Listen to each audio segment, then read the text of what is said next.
listeners too. This is Dame Edna Everidge for station identification. This is not so much a show, to use an old Ned Sheeran expression. Not so much a show, but a time capsule. This is going to go into the archives. It's going to be looked at in millions of years' time. It's an interesting thing. It's part of technology creeping into my life. There's a little man nodding there. Nodding off, I think. In the early 60s, when you played the establishment with an audience of about 7 and only one dress, were times very hard for you then? You've got a memory like an elephant, haven't you? You know, many years ago, there was this little place called the Establishment in London. It was, what was a little cubby hole, wasn't it, designed by Sean Kenny? It was a long, narrow thing. You thought it was the passage to something, but that was it.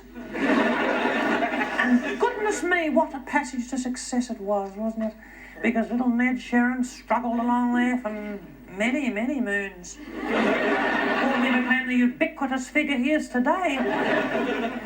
And David Frost, of course, started off there. And you know, it was one of my first little starting places, as you first said, and how right you are, Ned, that my following was pitifully small. Have you still got the dress? I've still got the frock, as I prefer to call it.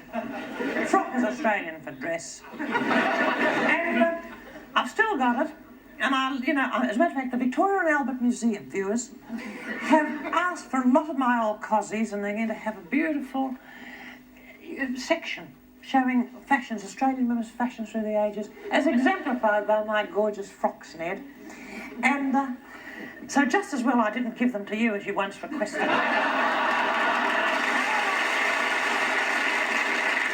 I don't forget much either, Ned. And now a question from a very adorable woman, Marjorie Proops. Hello, darling. Tell me, you must have a lot of problems in your life. Would you like to talk to me about them?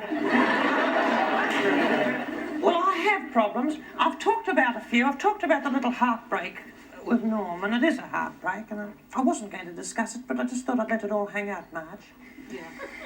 I have written to you. Do you know that? I have written to you. You've answered on a number of aliases. Wombat. I'm Wombat. Did you know that? I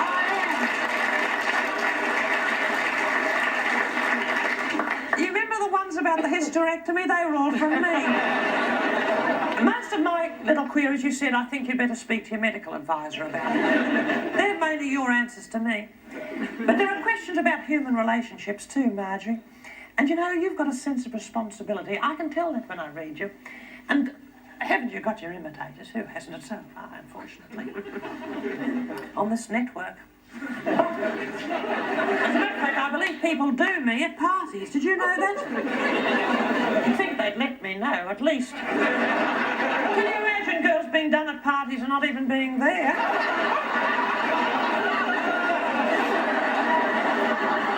I'm a very physical, I'm a very sensuous person, Marjorie. Very, very sensuous. And I have these feelings, and I've been deprived of a good deal of the physical side of marriage for a long time. I have. Wombat's never told you that, has she? But I have, and I've missed darling old Norm. And he's been there being consoled by this little pussy, this little type. And now, when I seek a little bit of consolation under the blower of a delightful hairdresser, I'm pilloried in little Nigel's poison pen column. I don't think it's fair. Anyway, Marjorie, I'm very pleased, and you are the acceptable face you are of journalism. May I say that? And you're so much sweeter than your photographs. You really are. Isn't it? Because Marjorie is grey in the photographs I've got of her. She's grey and black, and with little spots all over her. But you've got lovely tonings when I see you in the flesh.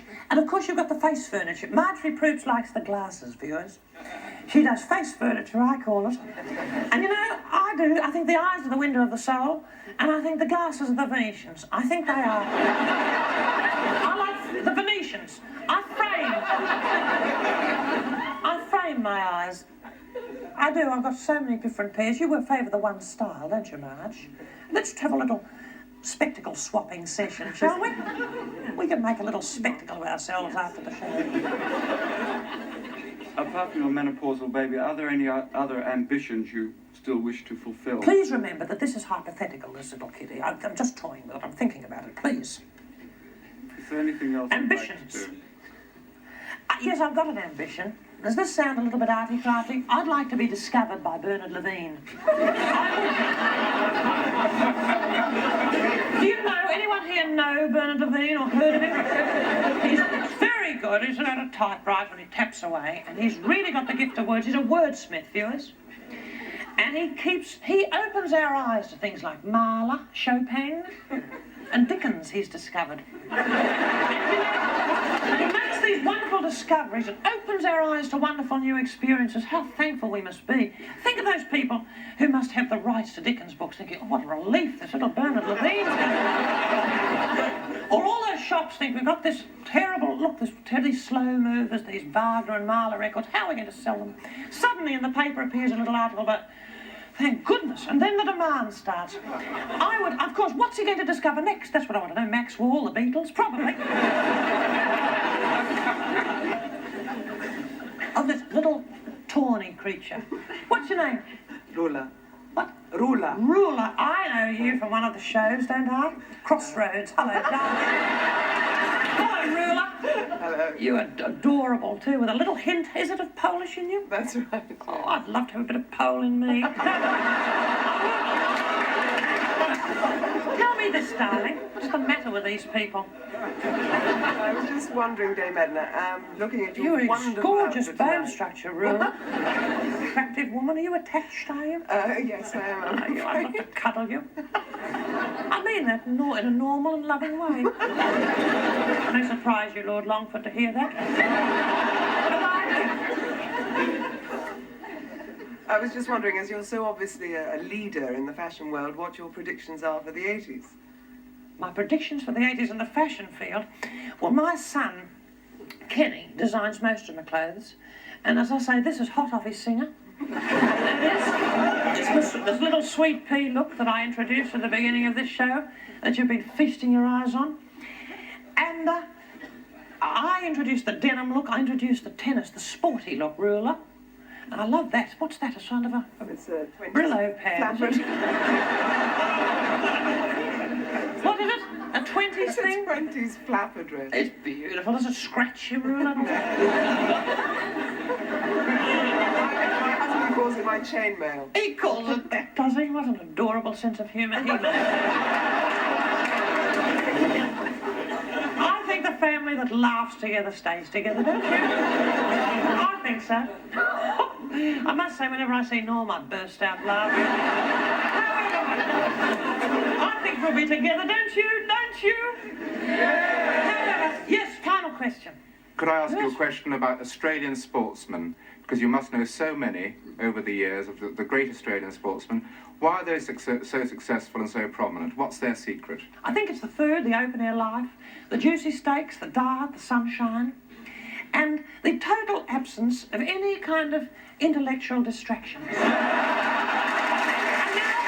I'm going... Sorry, Australia. I didn't mean to say that. That was me. Please. That was me being a bit satirical. I didn't mean that a bit. You know it too, don't you? Rula Lenska, an adorable little Pole if ever I saw one.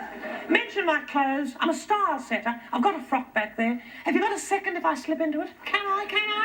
Slip into my gorgeous frock. I'll be back in a minute.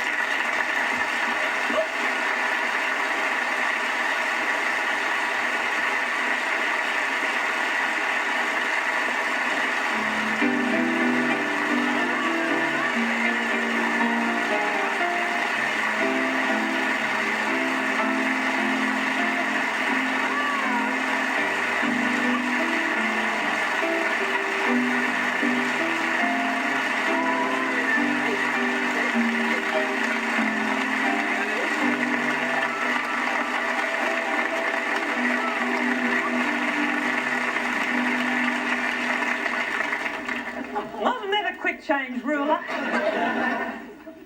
Isn't it it gorgeous? This is going to be the look. You're going to see women just like this. It's hard to believe that you are. I don't know how it all started. Goodness knows, I suppose I had a little phone call from little Bo Derek, practically an unknown. I get the calls, little Streep. Little Merrill rings me up. Streep, isn't it? It's a funny name when you think of it. Streep, isn't it? Streep. Can you imagine your gynecologist saying, I'm afraid it's Streep? I think so. It's a bit like that, isn't it? I don't mean that to speak, but it sounds a bit like a funny thing that could go wrong with you. Not with you, Russell, but with some of us. Little Bo rang me up and she said, one of these days, and I said, I'm sorry, I just can't place you. She reminded me of a little Costas Morel meeting of some kind. And she said, I'm doing a show with a dwarf. She said, and I can't think what to wear. So I had a few ideas, a sort of ethnic sort of a thing. And I came up with this kind of look, you know. I call it my fringe benefits, as a matter of fact. However, that's the look, and I thought you'd like to see it. I'd like to conclude by saying something, and I don't want this to seem silly and sentimental, but I'd like to say that if any of you have thought that this is a kind of one-woman virtuoso thing, it isn't. And so I want to say something about that in my own little way. And I think I'm going to say it musically, with the aid of this adorable ethnic-looking person sitting here. It's little Laurie Holloway, ladies and gentlemen, at the keyboard.